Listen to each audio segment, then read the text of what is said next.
As we come into the second half of Orizon episode 16, Fears Realized, presented by D&D Universe, we bring our attention over towards Grafford and Patan, who have gone in pursuit of finding Yizit, who mysteriously did not return to Castle Irongrove the night before.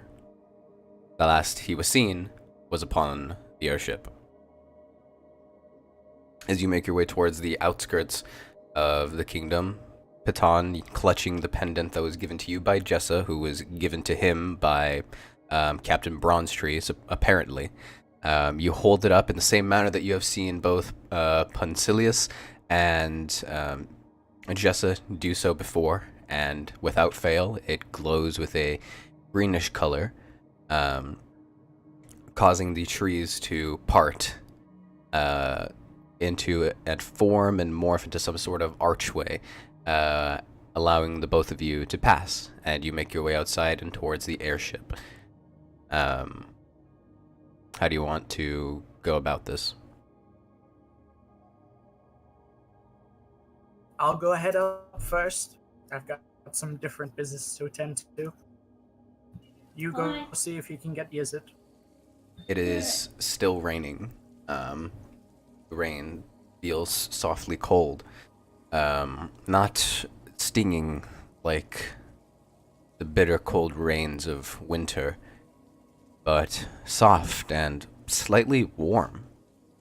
Oh, DM, I meant to ask, how many hours have passed since landing? Like 12, 13 hours. Okay, prep for DM. To you. Say again? Sending you a direct message. Oh, okay. Alright, so, both of you make your way down to below deck, and Patan, you begin to look around the airship.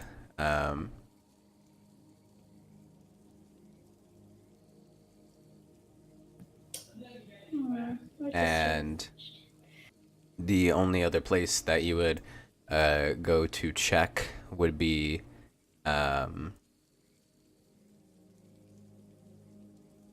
his room under the deck. Though you know that you cannot open the door, nor can you open the doors of anybody else's, but as you go to knock on it, you see Grafford walk into his own room and then close the door behind him. Patan is gonna knock on Yizit's door. You knock and wait a moment and hear no response. Yizit, could you come out? We're worried about you. You wait a while longer and you get no response either. Patan is just gonna wait. Alright. Grafford, make an investigation check to rummage through your parchments, because in my style of DMing, every single table or office is a mess. Papers Well, you'd be scattered right. everywhere. You'd be completely correct. No, like I copy paste the tables in my brain to different offices. They're all It's messes. actually pretty organized. Just kidding. Who organizes? 12. 12? You find what you're looking for. It takes you about 5 minutes, but you do so. I see why the captain's desk was messy. Relatable. Huh. I'm gonna put it in between the bound leather book that I carry around. Alright. You slip the envelope into in between the pages of the book.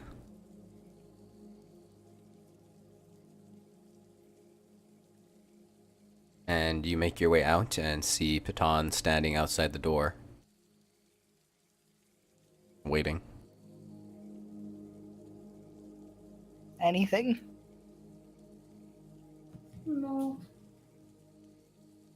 Nothing at all? nothing at all. I'll wait here until he answers that door.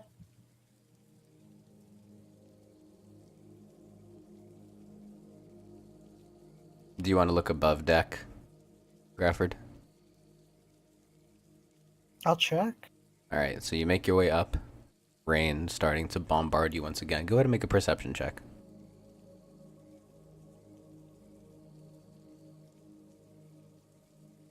Natural 1.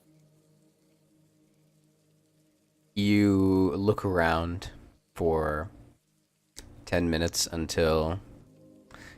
Use it. Make a perception check. Okay.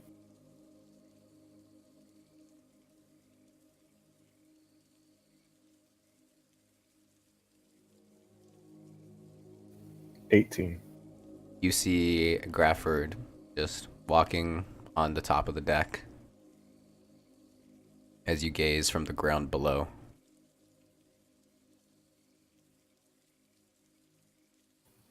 I don't know how to do this in character, but like a chuff, a bellow, like a just to get his attention. Alright. And Grafford, you hear it and look in the direction of this strange grunting sound. It's raining And- too hard for you to see. You see Yizit standing there, slightly hunched over. His sword is stabbed into the ground next to him, the soft mud, and he has an arm resting on it, grasping the sword, and he's just facing towards the kingdom, the trees that hide the kingdom. I'll go ahead and say it towards Baton. He's out here. Baton is gonna walk out and over to Grafford. And the both of you make your way down? Question mark? Mm-hmm. Make your way down the side over towards Yizit and meet up. Your feet now beginning to sort of splash in the mud. You should have told us you were going to stay back on the ship.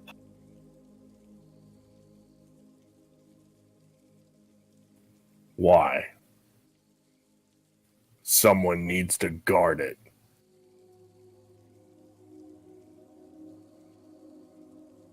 Can we hear the outside when we're inside that room? Because I didn't think we could. You can Unless it was only knocked on. you can only hear if the door itself is knocked on. No, we're not in the room. We're outside. I know, I was just asking. Oh, okay. Because of the whole like dimensional sort of connotations to it, I can see where the confusion comes from. But yes, you can only Just wanted to hear make sure. a knock and a voice if they're pressed up against the door. If you're gonna go ahead and guard it, I'll let you do so. Just don't stay in your room too much.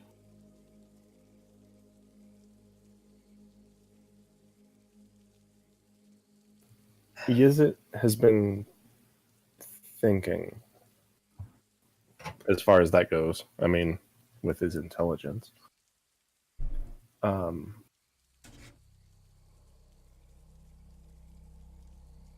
He's going to look down at Grafford, hand over the sword, kind of tripoding on his tail. And he's going to say, I struggle to hit things that aren't on the ground in front of me. And he's going to rip his entire coin purse off his waist and throw it at Grafford's feet and say, fix that. Thank you.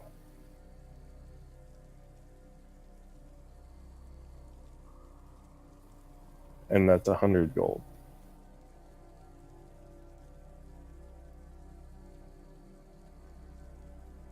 I might happen to have a solution for that already.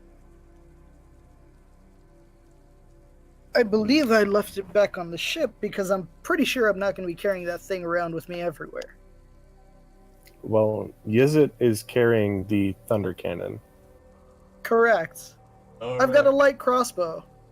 Oh, okay. And I'm going to hand that to Yizit. I believe I left it on the ship, though. You have Me? it. Yeah, sure. Me have? You have it. Why not? For the sake of Me, brevity, you- you have it in your hands now. Whoa! Whether you had to go back and get it or you pulled it out or something. Behind the scene, Baton is I pulled it out of the alchemy jug. We'll just call Nice it the gnomish pocket. Oh, I have a bag of holding. Oh, you do? I do. You nasty. I'm dumb. I'll hand you the light crossbow. I was gonna say. Like, Shut. holding. The gnome of holding. DM, does Yizit have any idea how this works? You do not, but it seems simple enough, and Rafford could explain to you what to do with it. Because for your class, you have proficiency in the weapon type. Yeah. But it would take a couple of days of getting used to it to properly utilize. Okay. Do I So- see Yizit's perplexion at the glance at this weapon? Its face doesn't change much, in general. Yeah, I mean, like, in general, it kind of just doesn't. Yeah, that was a dumb question. Go on. But once you hand it to Yizit, he's gonna kind of hold it, rotate it, look at it upside down, backward. So you hand me a stick with a stick running across it and a piece of string. What good does this do me? Not exactly. I'll go ahead and take out a bolt. It's already loaded. Oh, it's already loaded? Yep. Shoot it at that tree. I'll hand it back to Grafford because I don't know how to shoot it. Okay. I'll shoot it at that tree. And you watch as he pulls a small looking bit of metal. Another thing that I'd just like to point out, both for comedic purposes and realistic purposes, this Yeah, big. crossbow is made for a gnome. So It was Hold on. Raldir's. It is Raldir's, but you also have had it over the course of the time that you had it in the Beholder Reserve, did you not? No. When did you acquire this? Raldir gave it to me. Let's see. When was it? I think it was after we got to the Elf City, whatever it was called. I don't think so. I think it was way. No, way it was before. way before, yeah. If there are any Um, Orizon super fans who know the answer, Oh, okay. Let's see. say it in the comments below. I believe, and this is a belief here, it happened around Sand Shark time. Yeah, which was before But getting a to the little Beholder later. Reserve. Yeah, I still hold on to it. yeah. It's well, just what been I'm- rotting in my bag. So what I'm saying is that over the course of the time that you've had it at the Beholder Reserve, because it was still big for you to carry, you made sure and talked to the people you needed to talk to make it your size. Technically, no, because I just wanted the stuff for me. I was gonna give it back to Raldir, but I never happened to, so You it didn't just want it kind of back. stayed in the bag. It is gnome sized. DM It is ruling. not no. No. DM ruling it is gnome sized. Cheater. But you watch as he pulls on the trigger and a bolt flies out, and then lands nowhere unless you're shooting the side of the ship, because No trees? no, it's empty plain. The only tree are about a good 120 feet away from you. Bokeh, me shoot you. Me shoot ship. So you watch as the bolt flies and sort of watch the weapon, for a lack of a better term, and the way that it sort of, you get a kind of idea about how it works. It's very similar to pulling back a bow. You're not entirely sure, but you watch as it flies with very sudden force and then lands with a heavy onto the side of the ship and sticks in rather deep, actually. So would this, due to size differential, be like a hand crossbow? All of them are hand crossbows, I believe. The only differentiation is light crossbow and heavy crossbow in 5e. Oh, okay. So a light crossbow is the equivalent of a hand crossbow in other editions. Okay, because I'm used to hand, light, and heavy. It's kind of like a hand crossbow, yeah. It's pretty small. Okay. So would Yizit use it in just one hand? For how small it is? That's how light crossbows are used in general. You just need Really? 2 hands to reload it, yeah. So how big are we talking? Yizit hand compared to weapon? He would need to What's the hold ratio here? it up and then use another finger on his other hand to shoot it. Oh. Okay, so But it's powerful. It hits. And it hurts. And you could probably talk to somebody inside to fix this situation in very easily. I was gonna say It's not like you guys know a blacksmith. I don't. Sorry.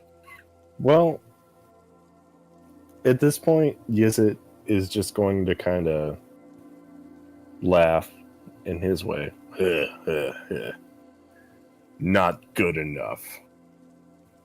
And he's going to scoop up his coin purse and say, bring it into town. Let's see what the smith thinks. All right. I'll go ahead and sort this out for you then. We'll be back whenever it's ready. About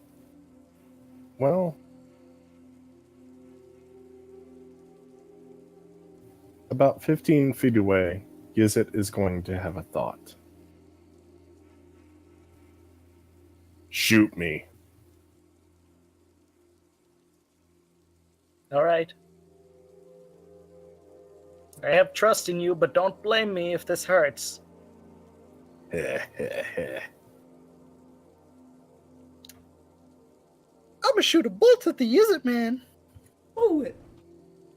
I'm doing it. Can we just quickly say by now Patan has just wandered off back into Iron Grove, or Well, you're Well, the I was one gonna with the say- key. Yeah, I won't be able to go back. I left the key. Let's see. Then you wouldn't be able to get in. Like, everybody's... I left the key by the door. That's not a smart That is idea. not a smart. You just watch this go down. The I was gonna Ashenborn say- come in. Patan probably comes back up on deck or comes around the ship just in time to see Graffert unleash a bolt onto Yizit. For I'm comedic murking effect. Yizit with a small hand crossbow. Actually, And he's just sitting there on his tail looking at you like, "Heh." So you're not going to try and dodge this, right? Oh, no. Yeah, I'm going to try obviously. to take it full force. Alright, go ahead and roll with advantage because he's not moving. Good question. While Okay. we're rolling. Is there the materials for find familiar? Is it on the ship? No. Because you need coal and incense and stuff. Let me see. Never mind. I do not have proficiency with this weapon. No, you do not. Do I still add my dex? Yes. Just not your proficiency bonus. Gotcha. Let me go ahead and roll that right quick. Natural 20. Okay. Disadvantage. No, with advantage, because Oh, you're not yeah. moving. Sorry, I thought it was disadvantage because he's not trained. No, that's he just doesn't add his proficiency bonus. Okay. Sorry. Well, Um, that's 1d8. yes, so you double the dice No before. dex, right? Yes, with dex. Any With ranged dex? weapon has dex. Okay. Let me Um, just... So you That's 16... 18. you double the dice and then multiply. So you double the number on the dice and then add your modifier. Yeah, 18. 18. What'd you roll? An 8. Actually, he rolled an 8, so that's 16 Plus my what is dex, which is 2. Okay, so 18. All right. So you hold it Well- up and I would like to mention yeah. Heavy Armor Master reduces by 3. Yes. So the damage is not what's important here. It's about what happens. So you watch as you find a moment and you just shoot for the only exposed part of his body, and Tail. you get him like right in the neck.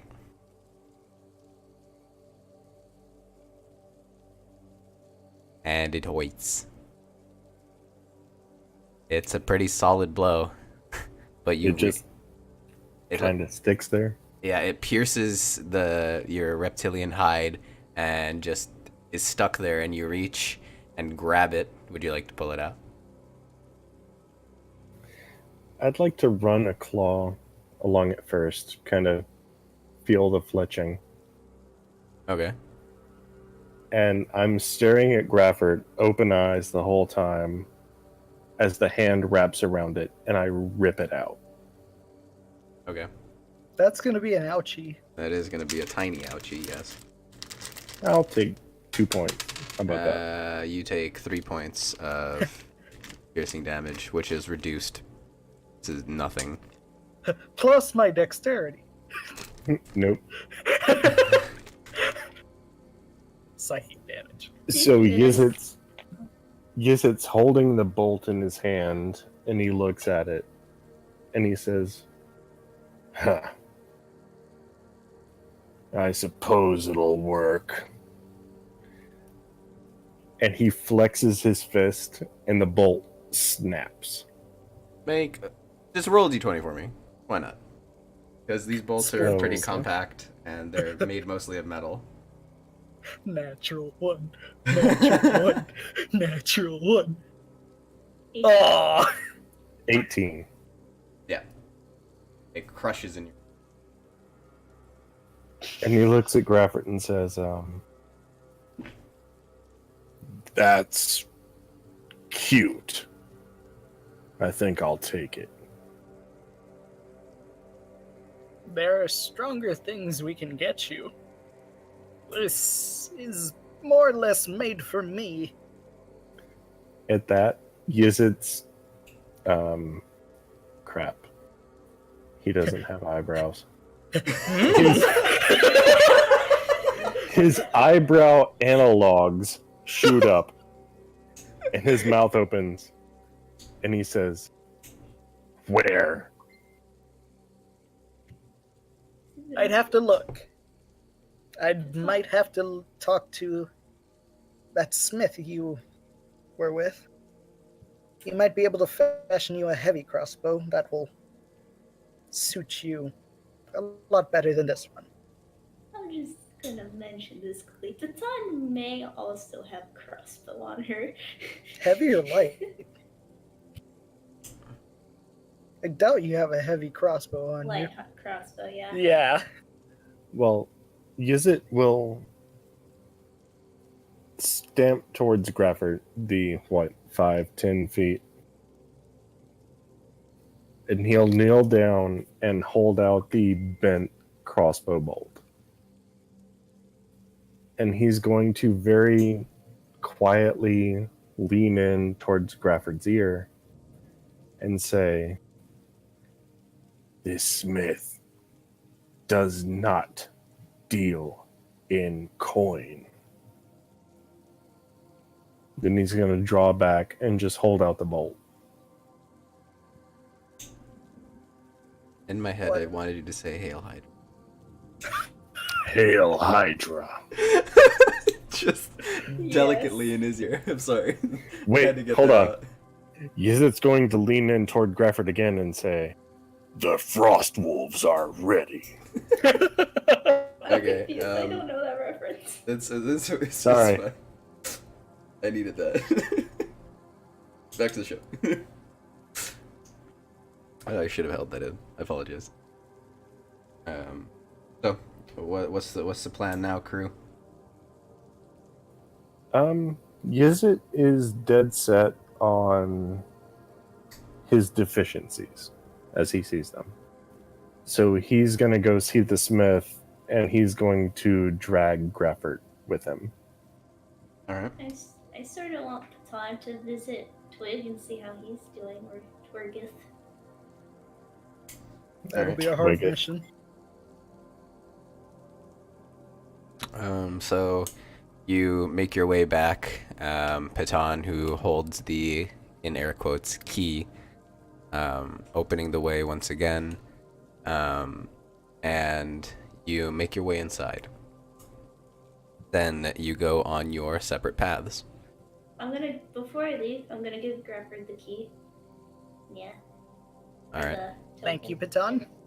No problem. Now she shall leave. Goodbye. And she walks off. There are people about, with the rain still gently falling. People are out and about for the first time in a little while after being kept inside, and you watch as Paton's green cloak disappears amongst the crowd.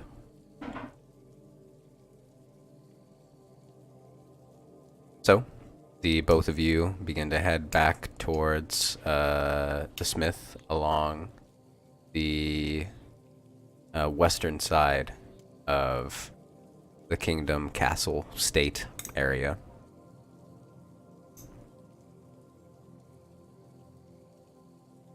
But before we do that, Patan, how do you plan on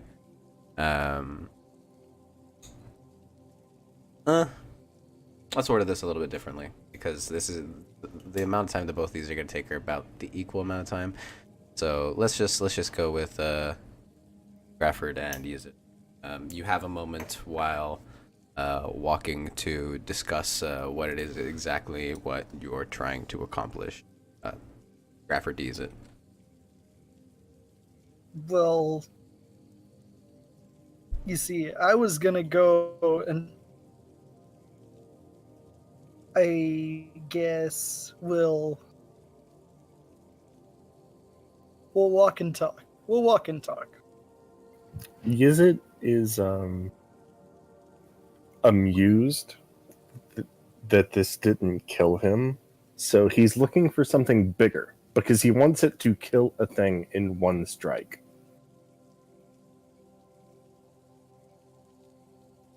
You know, is it? Patan was worried about you. I was wondering why you didn't come back last night. I was wondering why the captain of a ship didn't post a guard.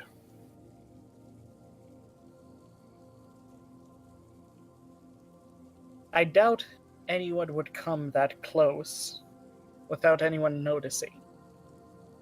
We are in front of the gate, of course. I've seen many ships robbed at the dock.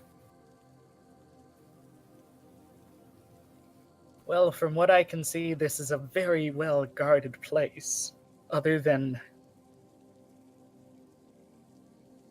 some sneaky people. And sneaky people steal ships. Yes, it's going to kind of hold a hand down to Grafford as they're walking. And he's going to, like, hold out his index and his middle finger toward Grafford, and he's going to say,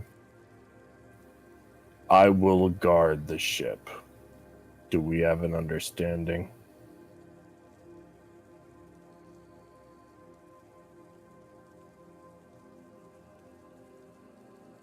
I don't think you should do it alone. Is there anyone more qualified? It's not about qualification. It's if they do come back, you're severely outnumbered. And believe it or not, we've spent so much time that I think any one of us passing would take a toll. You know you mean something to us.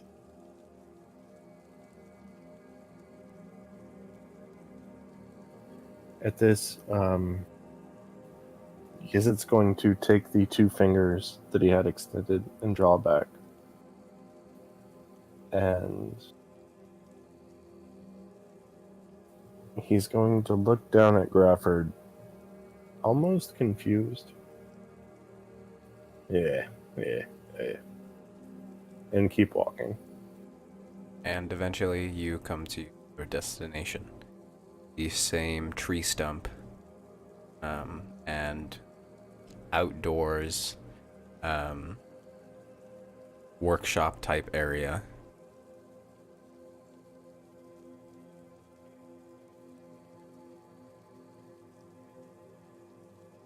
Which of you approach?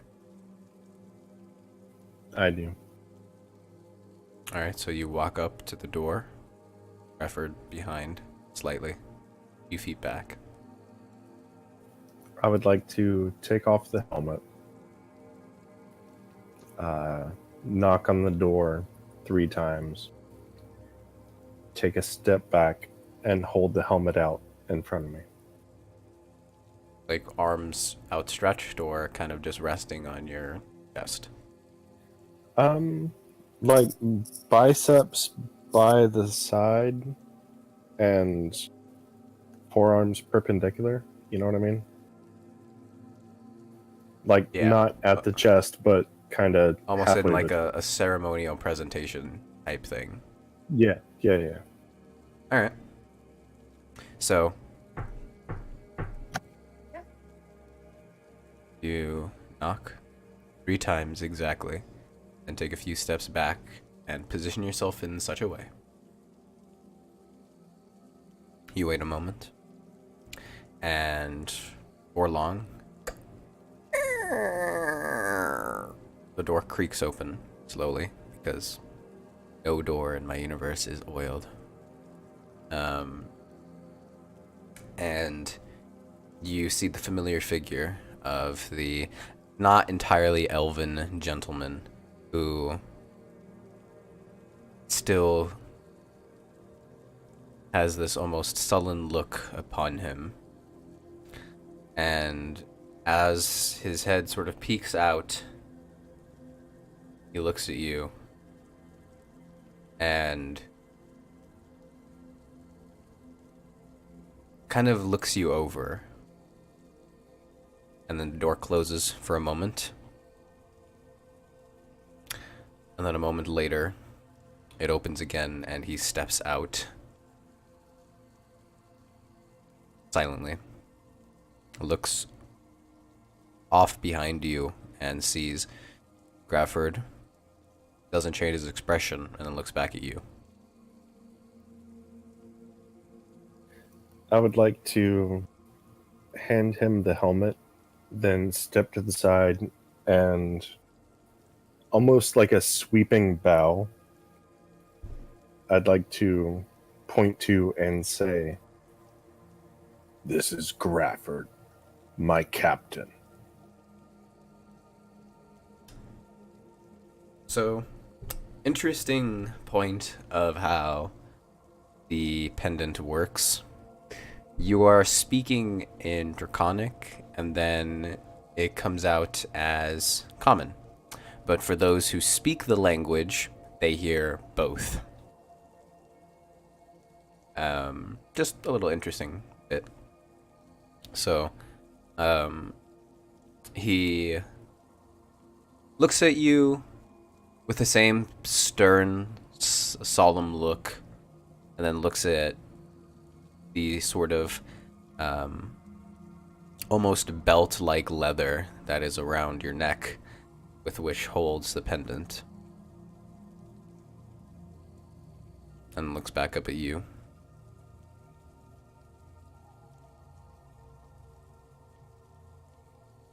And walks over to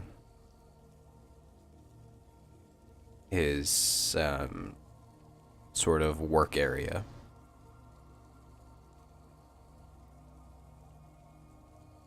Remind me of what you said. I said, "This is Grafford, my captain." All right. Grafford, what do you do? I'm gonna take out the crossbow and wait to show him and tell him the design. What we're looking for, basically. Readying to speak. All right. So, to my understanding, you guys were trying to get a heavy crossbow built? Some sort of ranged weapon, be it heavy crossbow, longbow, whatever. Crossbow that shoots swords. Can we No, have that done? A crossbow that shoots armsmen that then shoot swords. A crossbow that shoots Yizits, that shoots crossbows, that shoots Yizits. That throws swords. That works. Crocodiles who Samurai shot out warrior. heat-seeking missiles. Anyway, so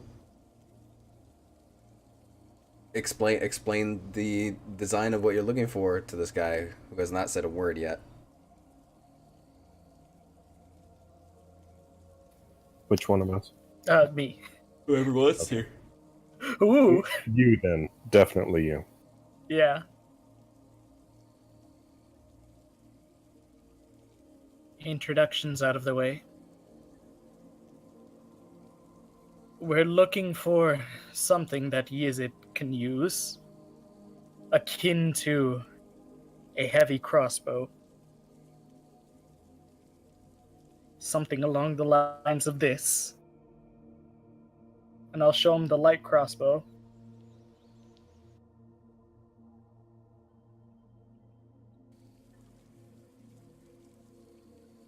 So you hold it up. Do you hand it to him, place it down on the anvil? What's going on? I'll place it on the anvil. All right. So you reach up and put it on the anvil.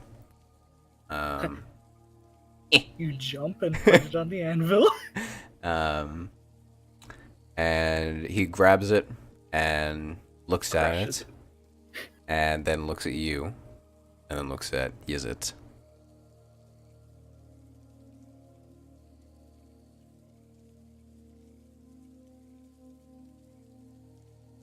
I need more specifics if I am to work. Yuzit will step forward, and as he's holding it, Yuzit will hold out his extended hand kind of beside it as a measurement.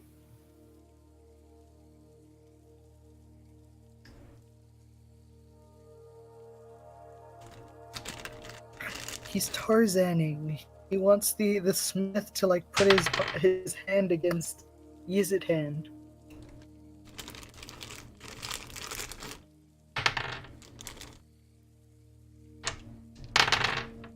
Okay.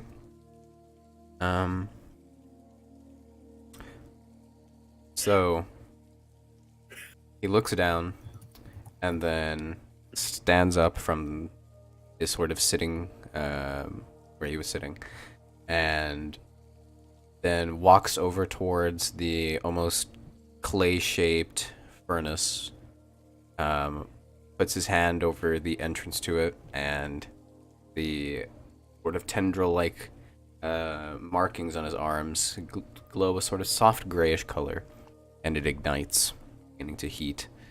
And he walks over to his table spread with tools after removing them from his side, and puts the crossbow on the table, and then says,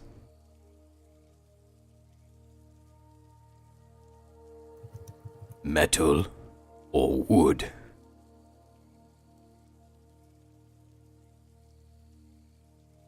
I'll look towards Yizit.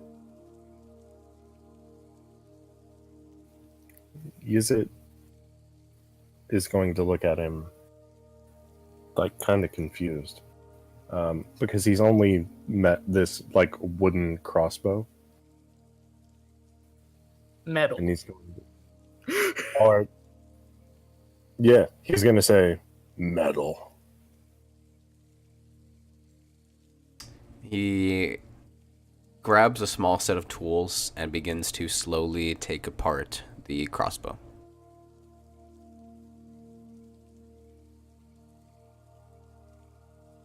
"3 days.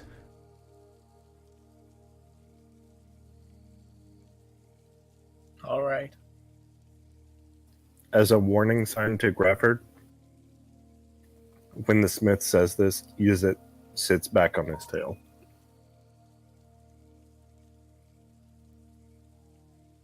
You're going to stay here, Yizit? Yes.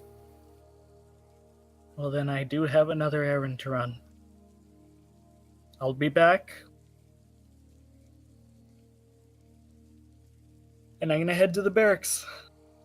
A little look into the window of my mind. I get to make a crossbow. Da, da, da, da, da, da, da. And DM, Yes. Yizit has been using these to try to learn smithing. Yes. If that's okay. You are sticking around, and I saw what you were doing. Don't worry about it. Absorbing knowledge. You're trying to gain skills. Thank He's you. trying to yiz better.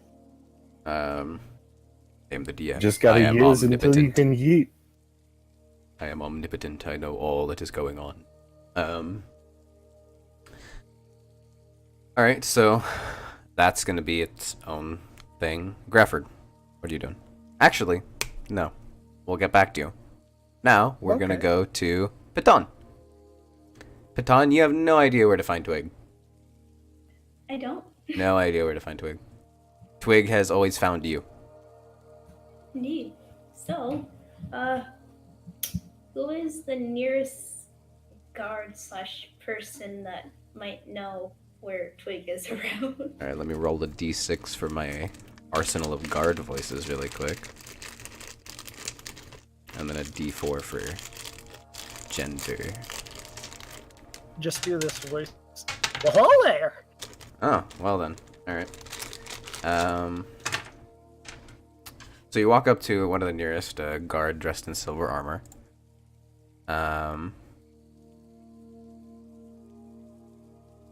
And you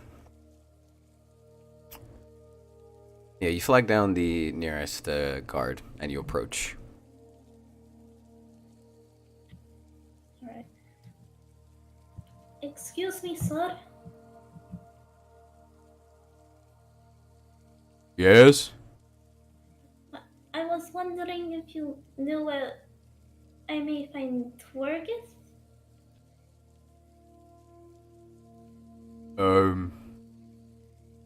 If I may ask, what are you looking for him for? And is this the same Twergith, Twergith would not? Yes, I just wanted to see if he's okay. I think he disappeared on us during the battle the other day. So There was a battle the other day? Never mind. I just want to see if he's okay. Well, Twergeth would not is one of the people that study with the nature and stuff. So he's probably up in the branches of the big trees that you see around. Don't be surprised if you haven't seen them yet. There are these sort of holes in the side, and the people who can turn into birds and stuff because they know how to. I don't know how to. Just fly up there and they stay over there. Okay. Thank you. Alright, is that all, miss?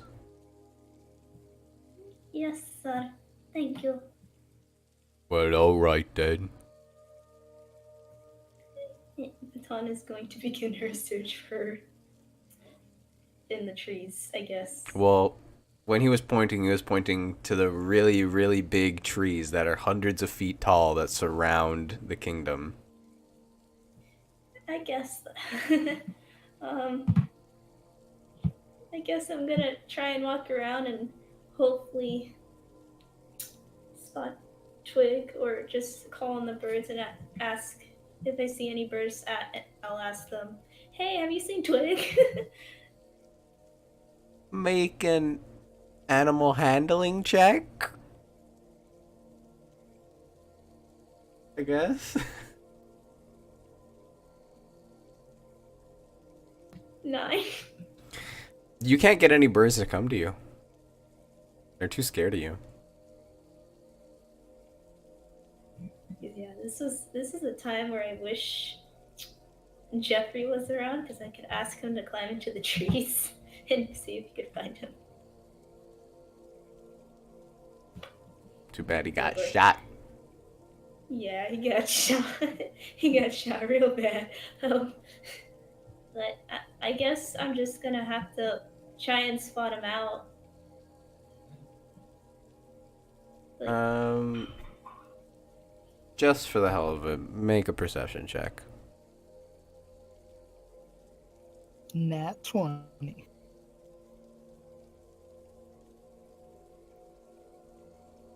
God, my rolls are bad today. I got a 4. You try and look up on the trees, but they're way too tall for you to be able to see any sort of small holes that that guard was talking about. Trying to see if you see any birds flying into them or not, but Are there any feathers around? feathers. Yes. Investigation check. Investigación.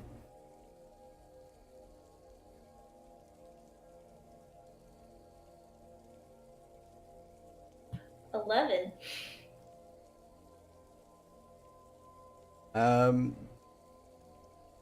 Streets get cleaned pretty often, so don't really find any feathers. Oh boy, this is gonna be tough. Okay, so I think I'm gonna go back into town and I'm gonna ask people if they've seen him around. You are still in town. Oh, then I'm gonna ask people who are nearby if they've seen him around, or any guards, or basically anyone. Alright. You flag down the nearest person. What's a twig?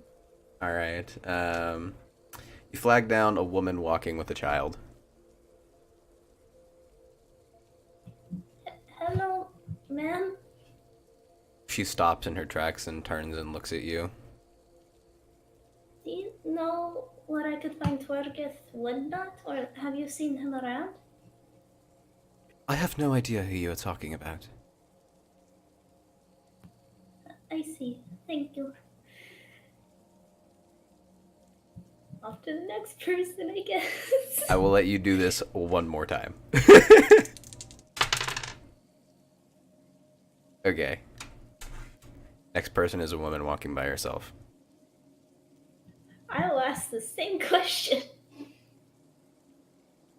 I would say that if he's a woodnot, then he's probably up in the trees with the other acolytes of the wood. I see. Thank you.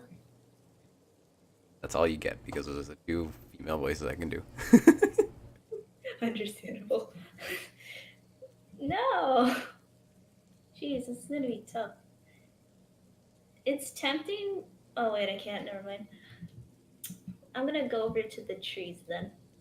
Okay, so you walk towards the trees. They could be any one of like 16 trees that surround the city. I'm just gonna. Like, is there like any birds around like right now? Or Perception like, outside? check.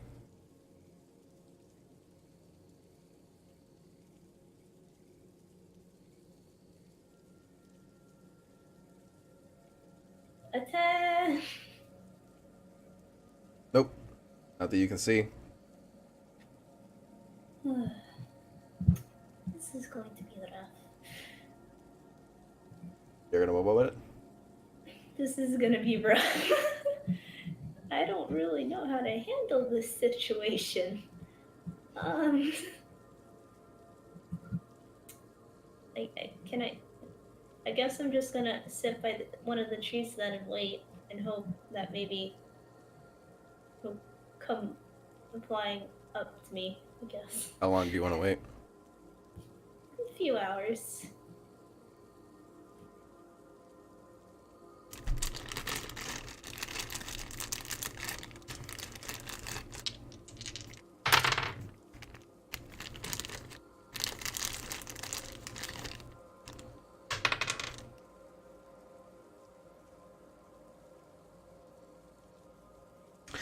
Okay. Meanwhile, back to Grafford. It was it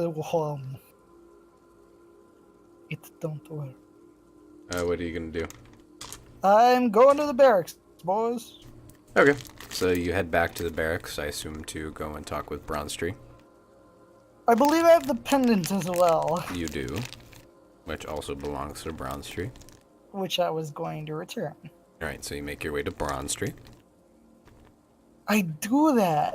Knock on his door like, You get no response.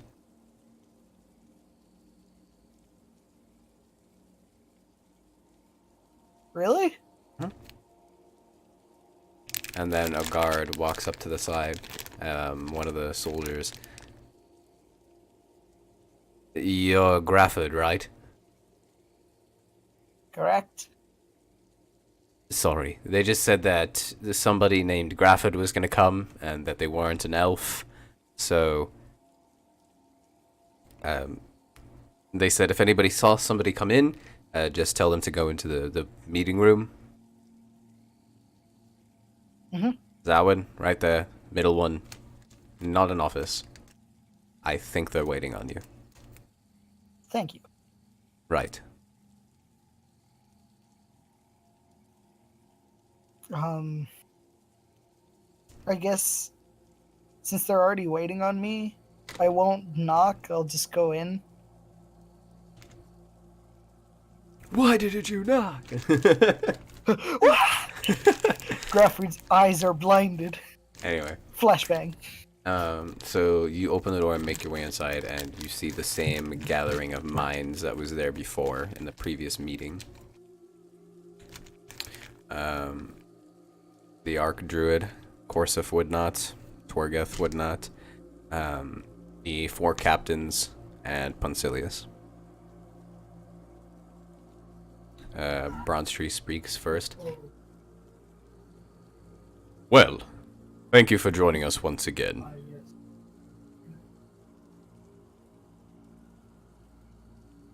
I'll go ahead and take a seat. There is no seat for you to take. Oh, I stand? Stand.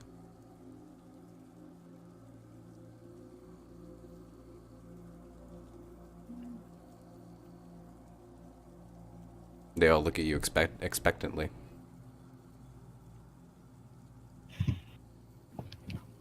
I've brought the pendant, as well as the letter.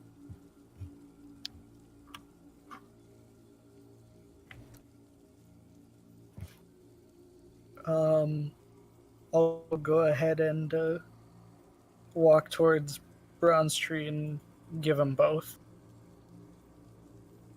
All right.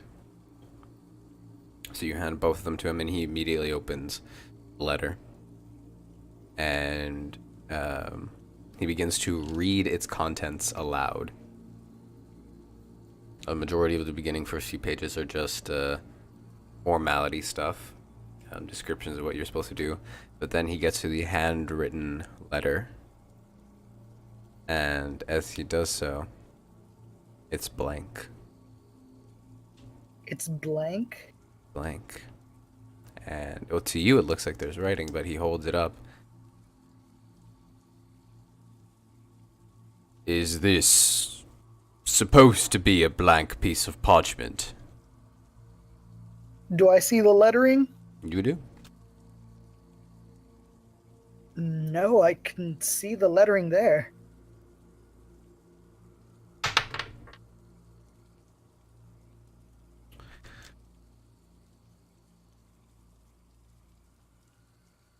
Archdruid, is this within your realm of understanding?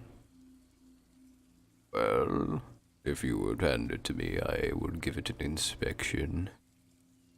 And he hands it over to the Archdruid, who then begins to say a slew of arcane words, and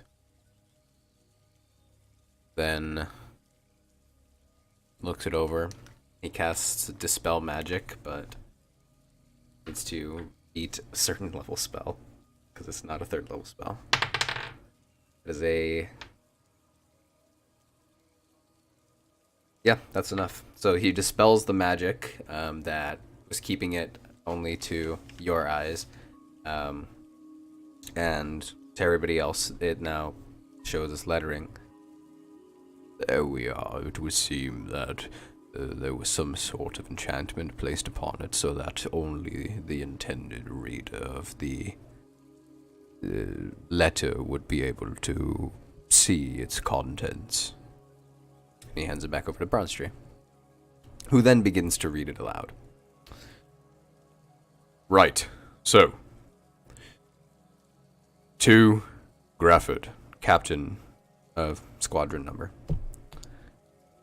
Upon completion of the mission, you are to execute Raldia Silverleaf to ensure that more weapons of mass destruction are not produced. This is for the sake of the Beholden Reserve, and for the sake of the people of these lands. For all living beings. Sorrow Kaldon.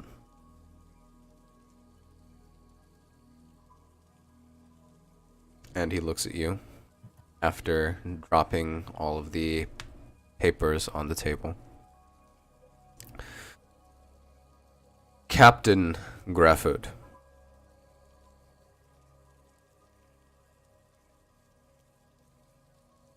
You, a member of the Beholden Reserve. What say you about this? And charisma saving throw. Actually, it's a charisma saving throw for everybody in the room as well. So that's 1, 2, 3, 4. 1, 2, 3, 4, 5, 6. Okay. 2 successes. Failure. And 2 failures. Okay. To be honest, I kinda don't want to fight it. Let me see. Do you have an option to resist it? Um, Do you have the spell in front of you? by most D&D roles, or rules, sorry, you can always choose to fail a save.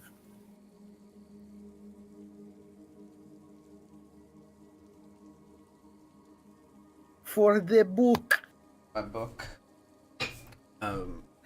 Enlarge Grafford right now. Hiya. I Just double checking because it mad at me. Apparently I care. Apparently. While you're doing that, I'm gonna reach over for my drink. Wow, Aries, nice job. I believe if you choose to fail a save, then you're qualified as a willing target. So I'm not sure you can fail if you intend to. If that makes sense. What was the result on the roll? I didn't roll yet because I wanted to be sure on that one. I'm just gonna go ahead and let say me roll. Yeah. Yeah, I'm on it. And unfortunately, I get advantage. Advantage. Nat 20. Natural 20? Okay. Nat 20. You resist the spell. And I can feel that, correct? Yes, you can feel the spell being cast. And everybody else in the room feels the spell cast too. Twig is the only person who looks confused, but everybody else treats it with no disposition.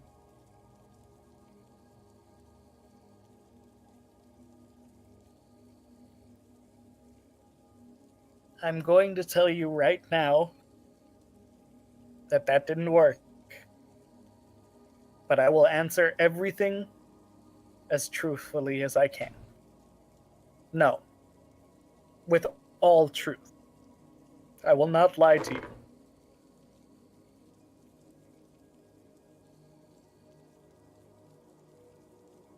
They're all looking at you. What did he ask? Said, what think you of this? Reference the order yes. to kill Raudir. Yes. I wouldn't do it. If anything, I'd want to leave the young prince here and return back. There's no use in taking him back. It only put him in danger. That is not what I asked of you. I It's asked wrong. your thoughts on what this man, Sorrow Kaldon, and his decision. Your thoughts.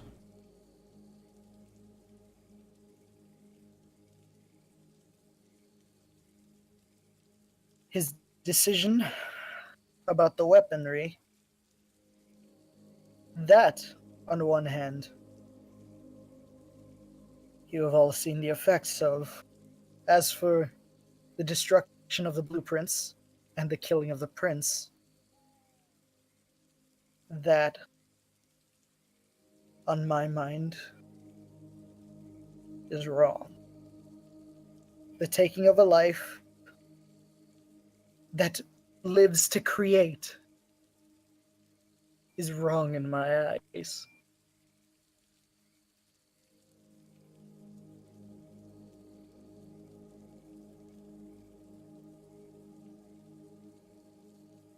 He judges too hastily.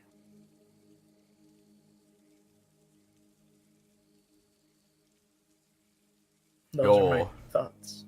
Attachment to the Beholded Reserve and the people who are a part of it.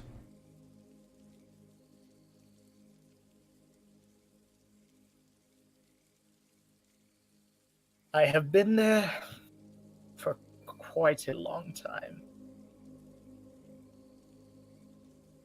50, 60, no. Beyond the point. I've been there a long time. I've trusted most of their decisions until now. And that being from the head of the Beholded Reserve himself. This is a decision I choose not to follow.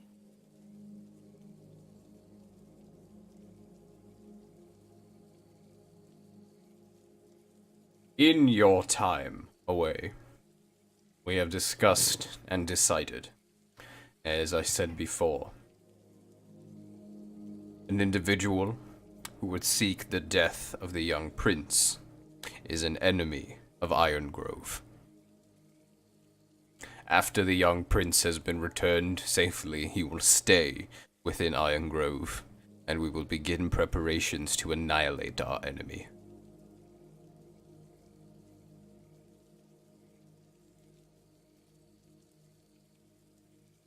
As long as Raldir is safe, the rest will come in time. So you hold no attachments to these people with which you have spent decades.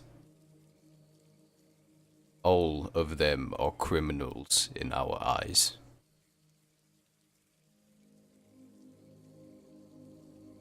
Many of them are innocent. If you were to go after them, if you were to go after anyone, be it the man Sir Oculton himself, you would be killing many innocent. This decision was made by one. Be that he lead a great number.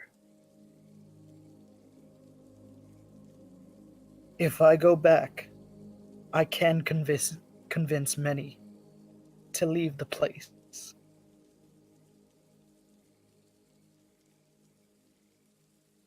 If you would at least give me time to do that. There are many that I do hold attachment to there, that I care deeply for, as well as my squadron and Raldir himself.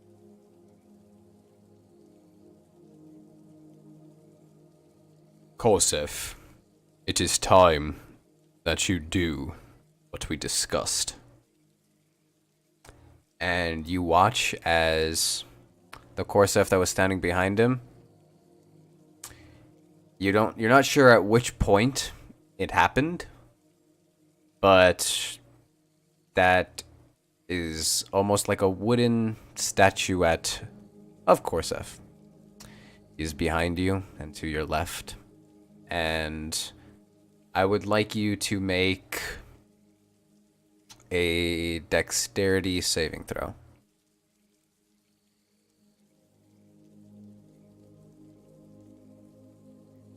$11. That's a failure. You watch just as Bronze Tree's head turns in the direction of Korsef, and you turn and meet the gaze of Korsef. And extending out from his robes are two tendrils of plant life that fly and wrap themselves around your neck and then begin to burrow into your skin.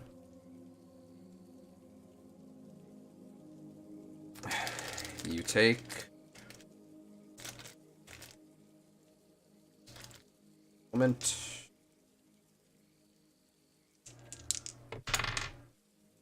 17 points of piercing damage. And they rest on your neck around your throat. And are almost entirely hidden by your skin.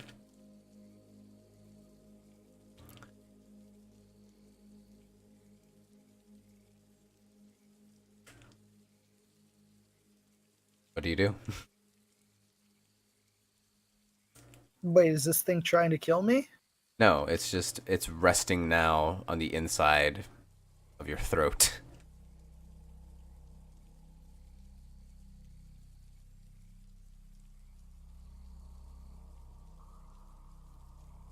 What's your plan here, Mr. Bronze Tree? If you kill me, not much is gonna come of it. Your cooperation is not guaranteed, as you hold attachments to those who we consider our enemy. The term innocence is not applicable to those who would seek the death of our royalty.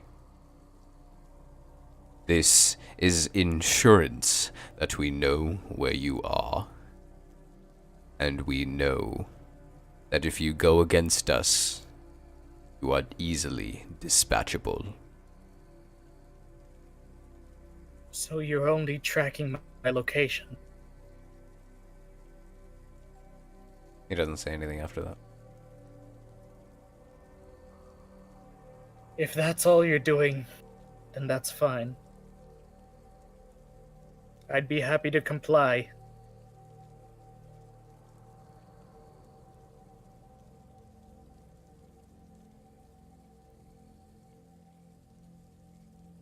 Is this thing still in my neck? Or, like... It is just underneath your skin. Okay. I thought it was still just piercing me. No, the piercing was just from the entry points. Okay.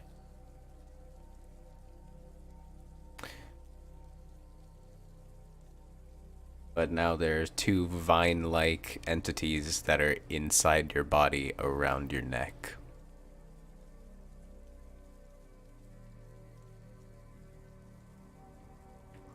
Now then, before we can deal with enemies of the crown, we have more pressing matters.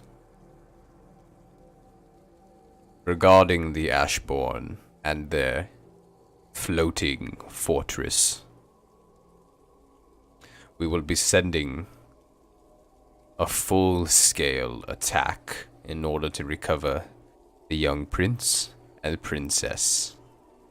You will be the helm ship with which we deliver our vengeance. All right.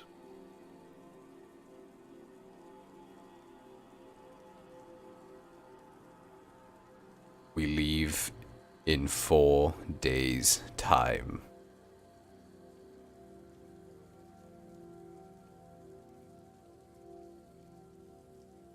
Make your peace with your people and whatever gods you lay worship to. You are dismissed, Captain. I'll nod and walk back to use it. Or, And- well, actually, how late is it? It's still about midday. Yeah, I'll go back to use it. Then, on that note, that's where we're going to end tonight's session. I'd like to thank everyone for joining us this far. And from everybody here at D&D Universe, we'll see you next time in episode 17.